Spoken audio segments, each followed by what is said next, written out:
Hi guys, dito kayo nanonood sa Yuna Link Playground Class. 2 to 6 years old, Saturday and Sunday lang siya. Ayan, kung walang socialization yung mga kids nyo, ayan, pwede kayo dito sa mga ganitong klaseng activities. Ayan, meron silang ganyan. Parang school na rin talaga sila. So, ayan, mga enrollment activities, yan.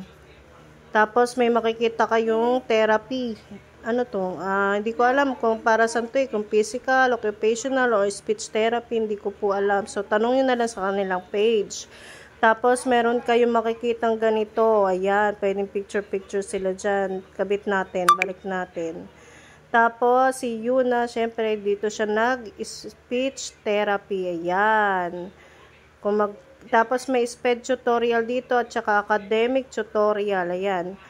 Ayan, mag-inquire na lang kayo sa kanila sa Learning Horizon Center. So, ayan, guys. Tapos may waiting area dito, guys, na full air condition na siya. So, pagpasok nyo, may makikita kayong playground para sa mga bata. And then, may free water, hot and cold na siya.